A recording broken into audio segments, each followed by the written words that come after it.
Hello बच्चों, आज के इस वीडियो में आपका स्वागत है। आज हम पढ़ने वाले हैं ब्रीदिंग, जो कि लाइफ प्रोसेस का पार्ट है। उसी सीरीज के अंदर ये तीसरी वीडियो है। इससे पहले की अगर दो आपने नहीं देखी हैं तो आप देख सकते हैं।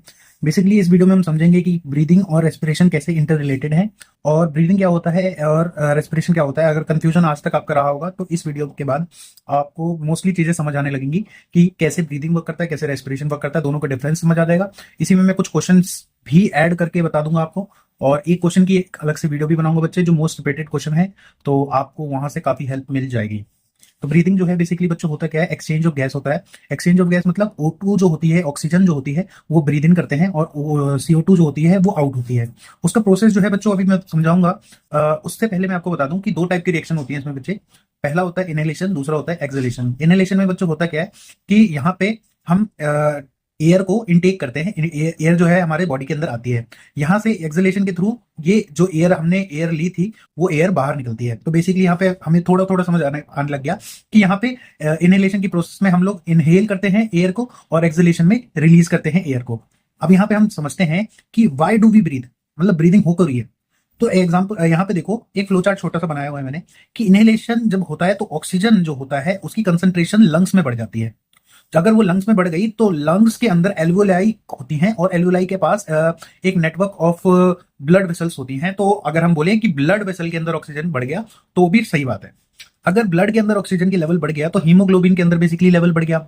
अगर हीमोग्लोबिन के अंदर हम लोग झांक के देखेंगे तो हीमोग्लोबिन के अंदर होता क्या है बच्चों, एक ग्लूकोज जो होता है वो कार्बन डाइऑक्साइड के साथ बाइंड होकर बैठा हुआ है।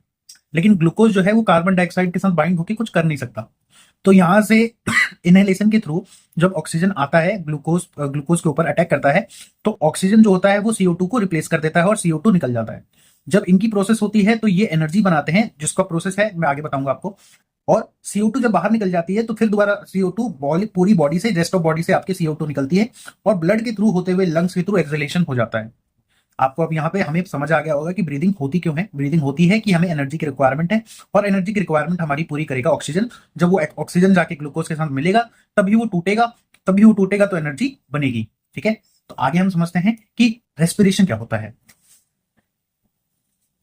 चलिए बच्चों, आप समझते हैं रेस्पिरेशन क्या होता है। रेस्पिरेशन बेसिकली बच्चों क्या है, ब्रेकडाउन ऑफ फूड है, जिससे एनर्जी प्रोड्यूस होती है सेल के अंदर। अब बेसिकली सेल के अंदर मतलब सेल के माइटोकॉन्ड्रिया के अंदर ये बनती है। ठीक है, अब बेसिकली अब देखो यहाँ पे ग्लूकोज और ऑक्सीजन। अब देखो हमने पहले वाली स्लाइड में बात की थी कि ग्लूकोज के अंदर ऑक्सीजन आके बाइंड हो गया।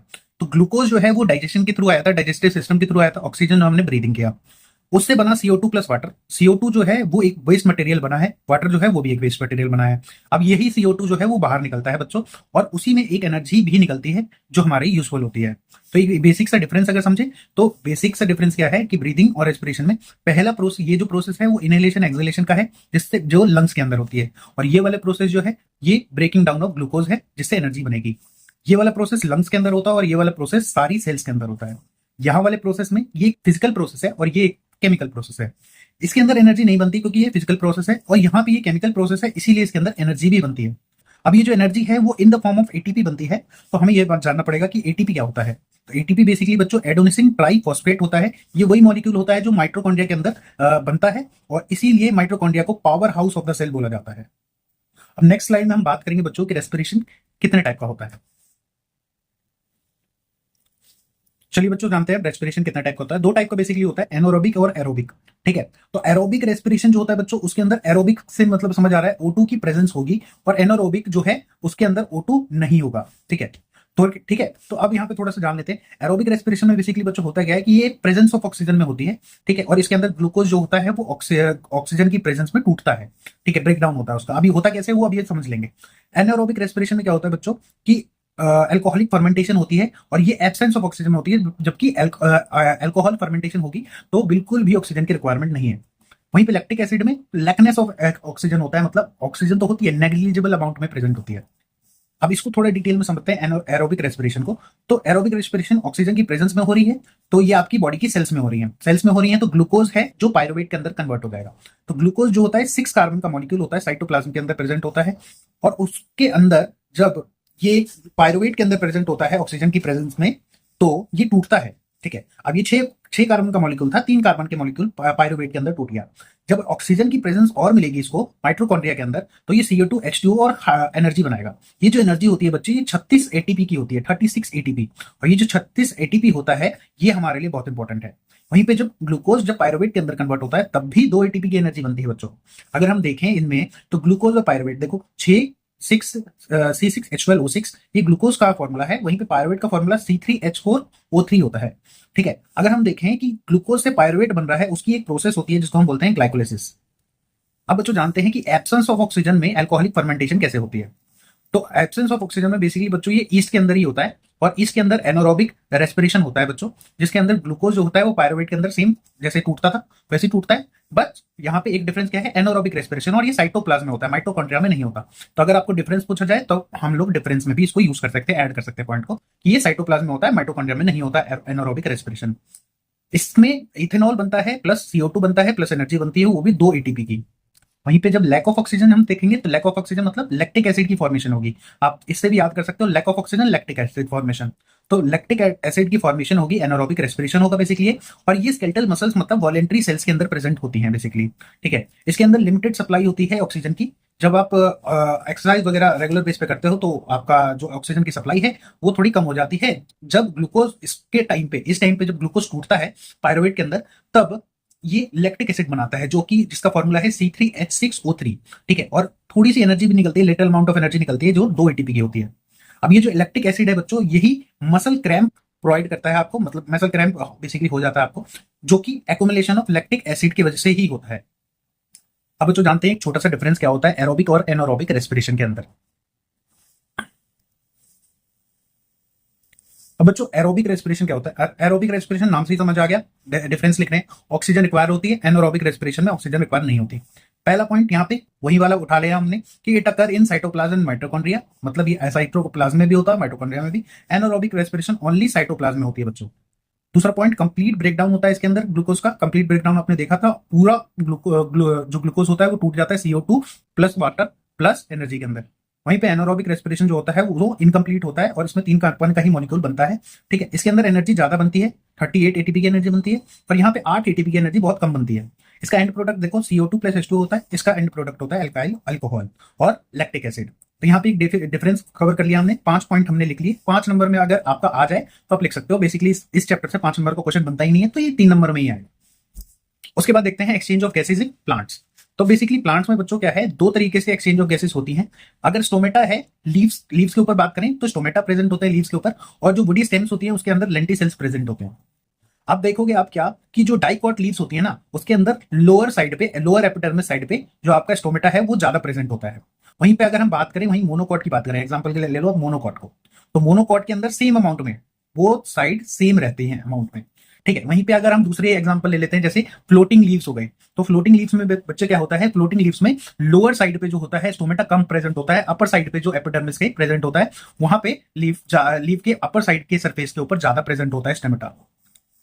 अब देखो यहाँ पे क्या है, एक्सचेंज ऑफ गैसेज जो होती है वो स्टोमेटा और लेंटिसेल्स के थ्रू होती है, ये तो मैंने पहले ही बता दिया। और इंटरसेलुलर स्पेस जो होता है वो इंश्योर करता है कि आपके सारे सेल्स जो है वो कॉन्टैक्ट करके रखें एयर को। ठीक है, अब यहाँ पे देखते हैं हम लोग क्या, कि जो कार्बन डाइऑक्साइड है और ऑक्सीजन है ये एक्सचेंज होता है by the process of diffusion. Diffusion हमने पहले से पढ़ा था कि लोअर से हायर जाएगा, लेकिन इसमें क्या है कि ये डायरेक्शन डिपेंडेंट होता है, क्योंकि ये एनवायरमेंटल कंडीशंस पे डिफर करता है। अब बेसिकली बच्चों हम लोग पढ़ेंगे कि एक प्लांट जो है वो डे टाइम में और नाइट टाइम में रेस्पिरेशन और फोटोसिंथेसिस कैसे करता है। तो रेस्पिरेशन जो होता है बच्चों, वो प्लांट में नाइट और डे दोनों टाइम पे ही होता है, लेकिन फोटोसिंथेसिस ओनली डे टाइम पे होती है, क्योंकि फोटोसिंथेसिस में मेन रिक्वायरमेंट सनलाइट की होती है। ठीक है, अब सनलाइट नहीं होगी रात में तो नहीं हो पाएगा। तो होता क्या है कि फोटोसिंथेसिस के टाइम पे जो CO2 है वो इनहेल होती है, और प्लांट इनहेल करता है और अंदर आती है CO2, और O2 जो है वो बाहर निकलती है by the process of photosynthesis. आपने फोटोसिंथेसिस में पढ़ा होगा। अब रेस्पिरेशन में क्या होता है, रेस्पिरेशन में उल्टा होता है, O2 जो होती है वो अंदर आती है और ब्रेक डाउन करती है C6H12O6 को, और जो आपका CO2 है उसको बाहर निकालती है। ऐसे ही नाइट के अंदर भी सेम होता है, O2 जो है अंदर आती है और CO2 जो है वो बाहर जाती है। ठीक है, अब हम समझेंगे बच्चों कि ह्यूमंस के अंदर ब्रीदिंग का प्रोसेस कैसे होता है।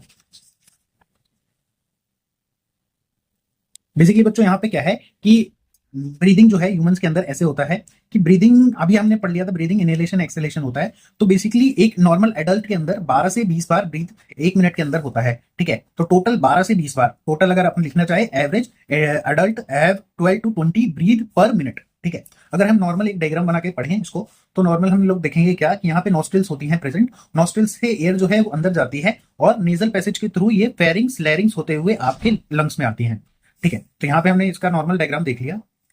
अब नेजल पैसेज के बारे में जानते हैं बच्चों। नेजल पैसेज क्या होता है? ये human in human being air is taken into body through nostrils. तो एयर जो है वो नॉस्ट्रिल्स के थ्रू आती है, और ये जो एयर है वो नॉस्ट्रिल के थ्रू फिल्टर होकर आती है बच्चों। क्यों? क्योंकि हमारे पास फाइन हेयर्स प्रेजेंट होते हैं जो क्या करते हैं कि आपके पैसेज को एकदम क्लीन रखते हैं, ठीक है। कोई माइक्रो ऑर्गेनिज्म वगैरह आएगा तो उसको भी ये बाहर भेज देते हैं, ठीक है। ऐसा कुछ अगर आपकी बॉडी में आ गया है जो कि इन्फेक्शन कॉज कर सकता है, नोज के थ्रू आया है, तो वो उसको भी बाहर, आपको छींक आ जाती है, अगर इंस्टेंट आ जाती है आपको छींक, तो उससे वो बाहर निकल जाता है, ठीक है। अब यहाँ पे बच्चों हम जानेंगे बेसिकली कि एयर और फूड पैसेज जो है वो दोनों अलग अलग कैसे है, ठीक है। तो एयर का पैसेज जो होता है बच्चों वो नेजल पैसेज होता है, और फूड का पैसेज जो होता है उसको माउथ कैविटी बोलते हैं। अब ये दोनों लैरिंग्स फेरिंग्स में आके मिलती हैं, और ये बना, एक जो एयर वाली है वो बनाती है विंड पाइप, और जिसको हम ट्रैकिया भी बोलते हैं, और जो फूड वाली पाइप है उसको फूड पाइप या ईसोफेगस या ओइसोफेगस भी बोलते हैं। जस्ट उसके नीचे हमने पढ़ा क्या, फेरिंग्स के जस्ट नीचे लैरिंग्स होता है प्रेजेंट। तो लैरिंग्स जो होता है उसी को हम वॉइस बॉक्स कहते हैं, जिसकी वजह से मैं बोल पा रहा हूँ, आप बोल पा रहे हो, ठीक है। तो वॉइस बॉक्स होता है प्रेजेंट, और इसी वॉइस बॉक्स के जस्ट नीचे यहाँ पे ट्रैकिया प्रेजेंट होता है, जिसको हम लोग विंड पाइप या एयर पाइप भी बोलते हैं, ठीक है। जस्ट इसके नीचे, ट्रैकिया के जस्ट नीचे यहाँ पे आपको रिंग्स ऑफ कार्टिलेज भी मिलेगा। रिंग्स ऑफ कार्टिलेज जो है बेसिकली आपके एयर के पैसेज को कोलैप्स होने से बचाता है और आपको सपोर्ट प्रोवाइड करता है। अब नॉर्मली एक लंग्स का डायग्राम देखें तो लंग्स का डायग्राम ऐसे दिखता है बच्चों, जिसके अंदर अगर हम डीप डाइव करके यहाँ ही बस फोकस करें तो हम देखेंगे क्या कि यहाँ पे ब्रोंकियोलस प्रेजेंट होता है। ब्रोंकियोलस के अलग अलग ब्रांचेस होती हैं प्रेजेंट, और ब्रांचेस से हमें मिलेगा एल्वुलर डक्ट। एल्वुलर डक्ट के अंदर और ज्यादा देखेंगे तो हमें मिलेगा एल्वुलर सैक, और एल्वुलर सैक के अंदर भी हम लोग बस एक ये बॉल जो ये आपका बलून लाइक स्ट्रक्चर है उसी को हम बोलेंगे एल्वोलाई, ठीक है। अब इस एल्वोलाई के ऊपर थोड़ी सी चर्चा कर लेते हैं, जो कि 3 नंबर का क्वेश्चन बन सकता है आपके लिए। अब बच्चों जानते हैं कि एल्वोलाई क्या होती है। तो alveoli basically site of major site of exchange है गैसेस का हमारे ह्यूमंस के अंदर। ये एक बलून लाइक स्ट्रक्चर होता है, जिसको सेक लाइक स्ट्रक्चर भी बोल सकते हो आप, ठीक है। इसके अंदर क्या है कि इसकी जो वॉल्स होती हैं वो थिन लेयर्ड होती हैं, एक थिक लेयर्ड होती हैं बेसिकली, और इसके अंदर जो आपका सरफेस है वो एक्सचेंज कराता है आपका गैसेस को, ठीक है। इसके अंदर एक एक्सटेंसिव नेटवर्क होता है ब्लड वेसल्स का, जिसकी वजह से ये इतनी जल्दी एफिशिएंटली वर्क कर पाती हैं, ठीक है, एक्सचेंज ऑफ गैसेस कर पाती हैं। चौथा पॉइंट यहाँ पे बच्चों हम ये समझेंगे कि ब्लड जो होता है वो ब्रिंग करता है ऑक्सीजन को हर एक पार्ट से। मतलब क्या, जब हमने रेस्पिरेशन पढ़ लिया था, रेस्पिरेशन के टाइम पे हमने देखा था क्या कि CO2 बन गया, और CO2 कैसे बना कि यहाँ पे HB है, HB के अंदर क्या हो रहा था, ग्लूकोज प्लस CO2 था। लेकिन जब अमाउंट ऑफ O2 बढ़ गया तो अमाउंट ऑफ O2 बढ़ने की वजह से जो CO2 है उसको अपनी नौकरी छोड़नी पड़ी, और O2 जो है वो आके चिपक गया। अब ये जो CO2 है ये एक सेल के अंदर से आया ना, अब ये सारी सेल से बाहर निकलेगा, है ना, और एल्वोलाई से भी बाहर निकलेगा, और ये बाहर निकल के अपना जो ब्लड है उससे निकल जाएगा, और O2 जो है वो आके एल्वोलाई के अंदर आके इंटैक्ट हो जाएगा। अब यहाँ पे आरबीसी के बारे में थोड़ा पढ़ लेते हैं बच्चों। आरबीसी जो होती है उसके अंदर हम पढ़ते हैं रेड ब्लड सेल्स। कभी आपने सोचा है कि रेड ब्लड सेल्स को रेड क्यों कौन करता है? तो रेड जो है बेसिकली हीमोग्लोबिन का काम है बच्चों। ये हीमोग्लोबिन जो है मेन, ये क्या कहते हैं, बाइंडिंग साइट बोल सकते हो, पिगमेंट बोल सकते हो। हीमोग्लोबिन इज अ पिगमेंट जो कि आपके ब्लड को रेड करने में हेल्प करता है। बेसिकली ये बाइंड करता है या ट्रैप करता है ऑक्सीजन को, जो ट्रांसपोर्ट होती है ऑल बॉडी पार्ट्स के अंदर, ठीक है। उसके अलावा हम देखें तो इसको हम लोग रेस्पिरेटरी पिगमेंट भी बोलते हैं, और इसके अंदर हम देखें तो आयरन जो है, आयरन कंटेनिंग प्रोटीन्स होते हैं, और इसके अंदर बेसिकली ये जो मैंने आपको पहले भी बताया कि ये प्रोवाइड करता है रेड कलर टू आरबीसी। अगर हम बात करें इसकी एफिनिटी के बारे में, एफिनिटी टू वेरियस गैसेस, तो बेसिकली ये ज्यादा एफिनिट, मतलब एफिनिटी के मतलब जितना ज्यादा वो एक्वायर कर सकता है कोई गैस को, ठीक है। तो जैसे कि CO2 और O2 के लिए सबसे ज्यादा होता है, और कार्बन मोनोऑक्साइड के लिए थोड़ा कम होता है। ये कार्बन मोनोऑक्साइड का फॉर्मूला होता है बच्चों, ठीक है। अब ऑक्सीजन जो है वो ट्रांसपोर्ट होती है हीमोग्लोबिन की हेल्प से, और डिसॉल्व होती है ब्लड की हेल्प से, ठीक है। अब देखें कि जो आपका लैक ऑफ हीमोग्लोबिन है वो आपको वीकनेस प्रोवाइड करेगा, ठीक है। मतलब अगर आपको हीमोग्लोबिन की कमी है तो डॉक्टर बोले, आप देखोगे भी क्या कि आपको वीकनेस हो जाती है। और हीमोग्लोबिन की कमी है मतलब क्या, आयरन की आपको डेफिशिएंसी हो सकती है। तो अगर आयरन की डेफिशिएंसी है तो एनीमिया भी हो सकता है आपको, ठीक है। यहाँ पे हमने यहाँ तक पढ़ लिया। अब एक छोटा सा चीज हमारा रह चुका है, डायफ्राम। तो डायफ्राम के बारे में थोड़ा पढ़ लेते हैं, और ये टॉपिक दी एंड हो जाएगा। बेसिकली डायफ्राम क्या होता है बच्चों? बेसिकली डायफ्राम क्या होता है, लंग्स के जस्ट नीचे एक डोम शेप्ड आपका मसल प्रेजेंट होता है, जो कि जब एक्सपेंशन होता है, ऑक्सीजन जब अंदर आता है तो एक्सपेंशन होगा लंग्स का, तो ये एक्सपेंशन के टाइम पे भी रहता है, और जब इसका कॉन्ट्रैक्शन होता है, कॉन्ट्रैक्शन मतलब जब ये ऊपर जाता है तब भी ये प्रेजेंट होता है, और ये बेसिकली सपोर्ट प्रोवाइड करता है आपके लंग्स को, ठीक है। बेसिकली यहाँ पे एक और चीज है कि ये डॉग एब्डोमेन को और चेस्ट को जो है वो सेपरेट करने में भी हेल्प करता है। तो यहाँ पे भी अगर आप देखोगे तो ये डोम शेप का मसल होता है, और ये थिन होता है, स्केलेटल मसल का बना होता है, और ये बेस चेस्ट को सेपरेट करता है और एब्डोमेन और चेस्ट को भी सेपरेट करता है।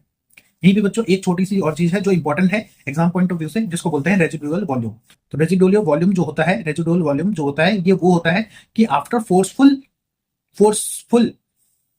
आफ्टर फोर्सफुल एक्सलेशन आप कितना ऑक्सीजन आपके बॉडी में अभी भी प्रेजेंट है। एग्जांपल के लिए मानो कि मैंने सारा ऑक्सीजन सारा एक्सहेल कर चुका हूं अपना एयर। एग्जांपल के लिए आपने एयर को सारे एयर को एक्सहेल कर दिया, उसके बावजूद आपके लंग्स में कितना एयर प्रेजेंट है उसको हम रेजिडुअल वॉल्यूम ऑफ एयर बोलेंगे, ठीक है। जैसे एग्जांपल के लिए बेसिकली इसकी रेंज जो है इतनी रह सकती है 1100 से 1200 मिली लीटर, ठीक है।